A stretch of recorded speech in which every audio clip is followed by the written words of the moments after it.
Good morning, good day, good afternoon, good evening, wherever you are. Things have popped off. The bottle has been popped on Audi's announcement. This bottle has not been popped. We will pop this bottle. Adon P. If Mercedes gets a podium, all right, we will be live. As you see the backstream drop, Belgium quali kickback. That is the live. We will be live Saturday for the qualifying watch. Come join us. We have a good time talking in the chat, debating in the chats, rants in the chats, polls, all that good stuff. Just don't dance on it. We also will be live Saturday. But let's get to this, okay? Because this is what I want to talk about. The picture you see before you right now.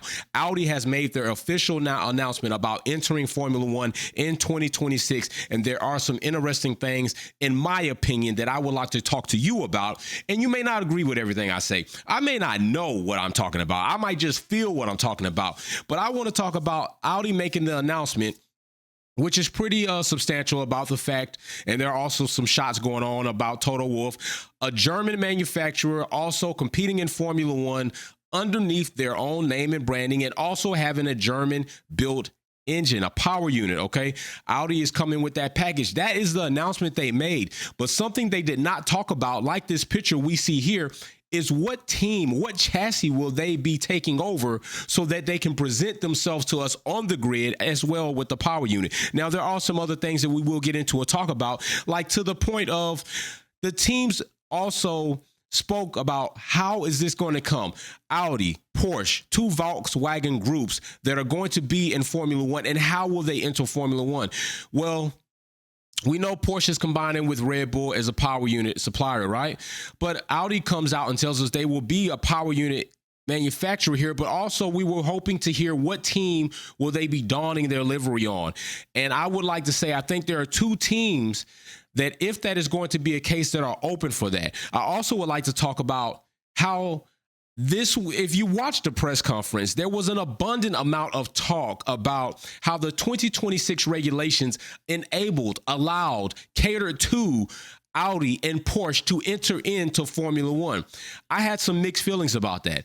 Mixed feelings to know that the FIA totally rearranged the way Formula One was going to go forward in order, what it seems to be, to allow these two teams to enter into Formula One as a brand, as a manufacturer, and as a team. To me, I think that's, for one, you took away the MGUH. So you took away a component that teams were developing over years since you've entered it. And now you've removed that to lightweight, it's handicap those teams. I'm not saying that they purposely, because I don't want to indict anybody if that's not what their intentions were. But regardless of what you may have wanted your intentions to be, does not mean that you have not done said things. So removing the MGUH does, in a way, handicap those constructors that have been developing this technology to be competitive up until now. Now, yes, they have quite a bit of time. Well, you could say quite a bit of time, but time is relative when it comes to development of parts, right?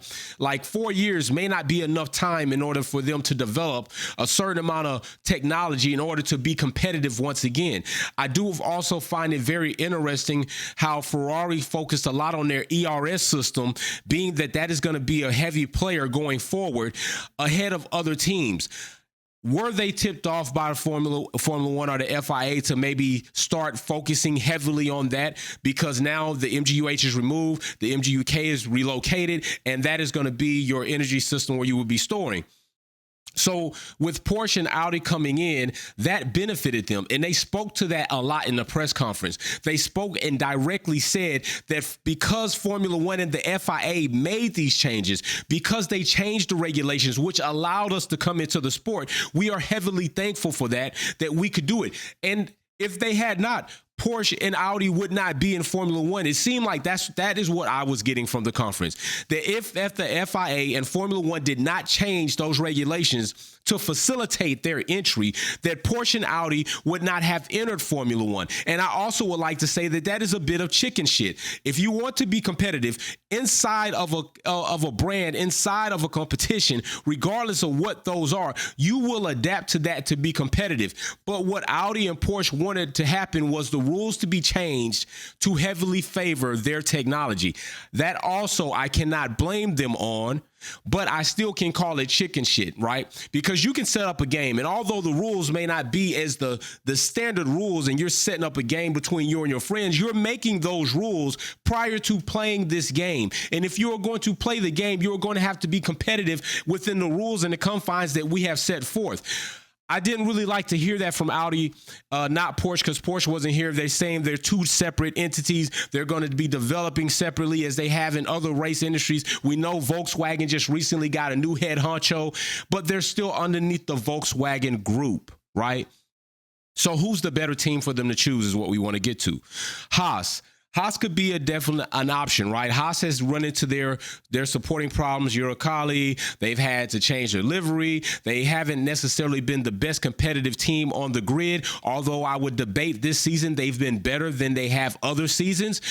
But Haas just recently kind of partnered up with, or at least is a customer of the Ferrari with their power unit. Also, Haas moved into Ferrari facilities.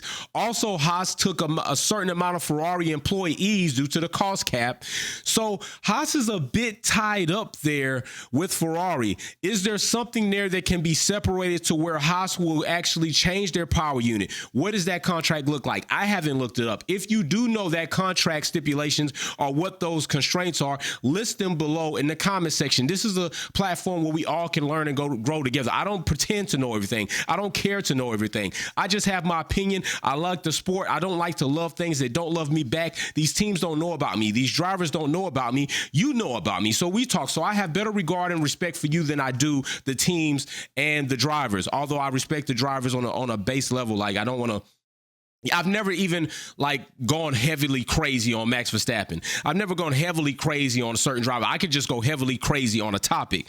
So getting back to Haas having those ties to Ferrari, is that something that they would want to sever in order to have Audi come in and take over their chassis and also their power unit? Because Audi's going to bring their livery and their power unit to whichever team they come to.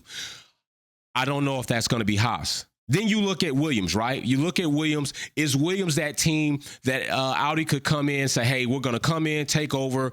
We're going to have the livery. We're going to change the power unit. That would be an extreme, to me, upgrade for Williams. That would mean they would have to get rid of the Mercedes power unit. Williams is a bit tied to Mercedes in a couple of different ways. Is that something Williams would want to do? Also, Williams had already sought the financial investment from an American financier to also support their operations and help them go forward. But this is an investment company, right? So to me, an investment company is all about making money. If they see the point to where selling their portion of ownership within Williams is financially profitable, is that an option for them? Now, I know I didn't put Williams on the thumbnail, but that is another option that maybe could come into play, depending. That also, to me, would be a substantial upgrade for Williams, but that wouldn't be Williams anymore, right? Williams would have to give up their namesake to the team. Audi is not going to come here and be like, we're Williams and Audi, I don't believe. I think Audi wants to come in and be like, this is Audi, and we're running an Audi power unit, and that is what we're doing. If you're going to be there, Williams would be really, really deep underneath. I don't know if Williams has lost that much to themselves, like they've already sold out to an American investment company. And I don't necessarily, but yeah, they gave up a bit of themselves for that. Are they willing to give up pretty much almost everything for Audi? I don't think so. And I could be wrong with how the whole thing may play out. So I think the likely candidate is Alfa Romeo. I think the actual candidate will be Alfa Romeo because we've already seen that there's been an announcement that Alfa Romeo, and it's not even Alfa Romeo, it's really Sauber, however you want to say it. You know how I do here. You know how I can be. I'm American. Something I'm going to pronounce correctly. Something not. Hell, you might not even be able to pronounce my damn name correctly. It is what it is. Judge me how you want, but you're still going to be here. And the haters are going to still come. But Sauber and Alfa Romeo are going to separate their separate ways. 2023, I believe, is what the announcement is. That puts us 3 years out from the regulation changes, which will be 2026. Do they technically really separate by 2023? And if so, does Audi announce that the chassis they will be taking over will be Sauber-Alfa Romeo would leave out. Audi will come in with their livery. So still, how will that play out? I don't know, right? I don't really know how that plays out, but I do think Alfa Romeo is the likely candidate for Audi to come in and select them as their chassis and go ahead and build from there. Haas, because of the reasons I said, maybe not so much, still open for maybe, could be, right? Could be. And then Williams, I think unlikely, although maybe for money. Money can change. Money can make bad people do good things, and money can make a lot of things happen. I keep telling you all this. Contracts are paper. Organizations have more ruling power over the paper and the contracts than we've ever seen, and you can tell it now, okay? We got this whole situation going on with Daniel, Oscar, Alonso, Vettel. I wonder. I will talk about that in another video because it also will go and tie into this. So let me know what you think. Let me know who you think Audi's going to make this announcement on. What chassis are they going to come into Formula One taking over? They already said they're not looking to come in as a completely independent team with their own chassis, their own livery, their own power unit.